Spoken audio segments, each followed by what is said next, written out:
You probably know this feeling. You are in the shower, the water starts out perfect, and then suddenly it turns lukewarm or flat out cold. It feels random, but it usually is not. In most homes, that moment is not caused by bad luck. It is caused by the kind of water heater sitting quietly in a closet, garage, basement, or utility room.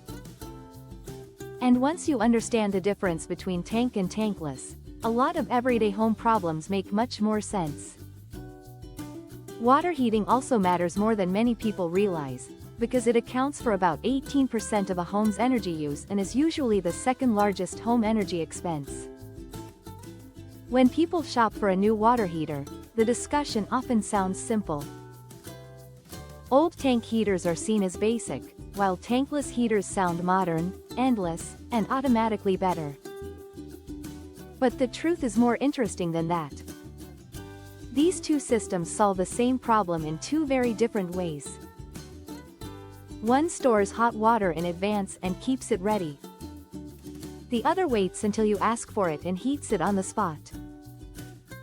That single design difference changes how they perform, how much space they take up, how they are sized, how they are installed, and how they fit different households. What a tank water heater actually does. A traditional storage water heater is basically a heated reservoir. The Department of Energy says a single-family storage heater usually holds about 20 to 80 gallons of hot water. When you open a hot tap, hot water leaves from the top of the tank, and cold water enters at the bottom to be heated again. That means the system always keeps a supply of hot water waiting for you. It is simple, familiar, and still the most common setup in homes. Why showers go cold with a tank heater? The reason showers go cold is simple. A tank water heater does not create unlimited hot water. It creates a limited batch, then tries to refill and reheat after you use it. So if several people shower back to back, or someone starts laundry while another person is bathing, the stored hot water can get used faster than the heater can recover. That is why storage water heaters are sized around how much hot water a household needs during its busiest hour. The Department of Energy calls this the first hour rating, which measures how many gallons a tank heater can supply in the first hour starting with a full tank. Why tank heaters still make sense. That stored reserve is also the main strength of a tank heater. It is ready immediately, it handles normal household routines well when properly sized, and it is usually the simpler and lower cost replacement path if your home already has one. In other words, the same design that causes hot water to run out is also the design that makes tank systems so common and practical. They are straightforward, familiar, and often good enough for the way many families actually use hot water. How a tankless heater works. A tankless water heater works in almost the opposite way. Instead of keeping a big tank hot all day, it waits until someone turns on the hot water. Then cold water flows through the unit, passes a heat exchanger, and gets heated right then and there by a gas burner or an electric element. Because there is no big reservoir sitting there full of hot water, tankless units avoid the standby heat losses that storage tanks have. That is the core promise of tankless: heat water only when needed, instead of keeping a supply hot all the time. Why tankless sounds magical? This is why tankless has such strong marketing appeal. It sounds like a magic box that gives endless hot water, saves energy, and frees up space all at once. And in the right home, some of that is absolutely true. The Department of Energy says tankless systems can provide a constant supply of hot water, and Energy Star notes that whole home gas tankless units are compact and wall-mounted rather than bulky like tank models. If your problem is running out of hot water because one stored tank keeps getting emptied, tankless sounds like the perfect solution. Why tankless is not actually unlimited? But here is the part many people miss. Tankless does not mean unlimited hot water for unlimited uses at the same time. It means continuous hot water within the unit's output limit.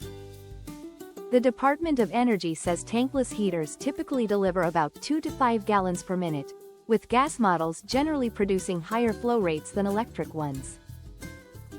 It also warns that even large gas-fired models can struggle if a household tries to do multiple hot water-heavy tasks at once, like taking a shower while running the dishwasher.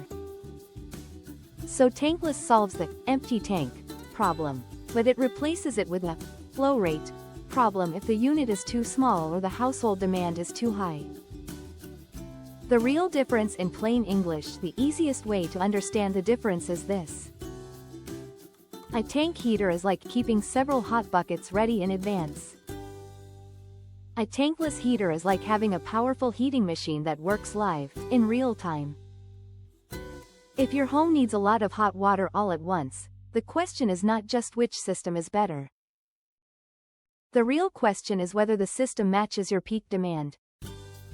The Department of Energy says tank heaters should be sized by first-hour rating, while tankless heaters should be sized by flow rate and the temperature rise needed between incoming cold water and desired hot water output. Why climate and fuel type matter? This is where the topic becomes more practical than people expect. Tankless performance is not just about the label on the box. It also depends on incoming water temperature, desired output temperature, and the fuel available in the home. The Department of Energy notes that tankless units are rated by the temperature rise they can deliver at a given flow rate, and colder incoming water can reduce the amount of hot water you get at distant fixtures. It also says fuel type matters for operating cost, size, and efficiency, and changing fuel type can add extra installation costs like new gas lines, breakers, or venting. Energy use and cost. One major reason people consider tankless is energy savings. Since there is no hot tank sitting around losing heat into the room, tankless avoids standby losses. The Department of Energy says that for homes using 41 gallons or less of hot water daily, tankless water heaters can be 24 to 34% more energy efficient than conventional storage tanks. For homes with much higher use, around 86 gallons per day, they can still be 8 to 14% more efficient. That means tankless can absolutely save energy, but the savings depend on how much hot water the household actually uses. In other words, the more realistic the comparison, the more useful the decision becomes. Upfront cost and installation reality. This is where many homeowners pause. The Department of Energy says the initial cost of a tankless system is higher than that of a conventional storage water heater, even though operating costs can be lower over time. It also recommends using a qualified plumbing and heating contractor for both storage and tankless installation because code, fuel type, combustion safety, and venting all matter. So even if tankless looks better on paper, the total project can become much more expensive if your home needs electrical upgrades, gas work, venting changes, or more than one unit. Space and lifespan. Tankless does have two very real lifestyle advantages that many people care about. First, it usually takes up less physical space. Energy Star describes whole home gas tankless models as small and wall-mounted, unlike bulky storage tanks. Second, lifespan can be longer. The Department of Energy says most tankless units have a life expectancy of more than 20 years, while storage water heaters usually last 10 to 15 years. So if someone wants a more compact system and plans to stay in the home long enough, tankless becomes more attractive. Maintenance is part of the story. Neither system is truly set and forget. The Department of Energy says periodic maintenance can significantly extend water heater life and reduce efficiency losses for both types. For storage water heaters, DOE lists routine tasks such as flushing some water from the tank every 3 months, checking the temperature and pressure valve every 6 months, and inspecting the anode rod every 3 to 4 years. For tankless units, DOE also recommends periodic maintenance and following the owner's manual. That means the smartest comparison is not just tank versus tankless. It is tank versus tankless with proper sizing, proper installation, and proper maintenance. So which one is better for a lot of homes? A storage tank is still the practical choice. If upfront budget matters most, if you want a simple replacement, or if your household's hot water demand is pretty normal and predictable, a tank heater can still be the right answer. But if your main frustration is running out of hot water, if your household wants a smaller wall-mounted unit, and if the home can support the installation cost and sizing requirements, Tankless can be a strong upgrade. The Department of Energy's advice basically points to the same conclusion.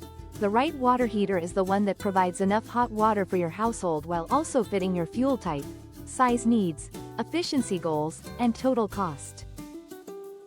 The biggest myth to avoid the biggest myth is that Tankless is simply a luxury version of a tank. That is not quite true. Tankless is a different system with different trade-offs. It removes the standby loss problem and the empty tank problem, but it introduces sizing and flow rate limits that matter a lot. A badly chosen tankless heater can disappoint people just as easily as an undersized tank heater can. So the best choice is not the more modern-looking one. It is the one that matches how your household actually uses hot water. So the next time someone says, tankless is always better, the better answer is, better for what? If you want lower standby losses, longer lifespan, and potentially endless hot water within the unit's limit, Tankless can be excellent. If you want lower upfront cost, a simpler setup, and a proven system that works well when properly sized, a tank heater can still make perfect sense. The reason showers go cold, the reason some homes never seem to run out, and the reason water heater debates never end all come back to one simple truth. Hot water at home is not just about heating water. It is about matching the system to the way real people live.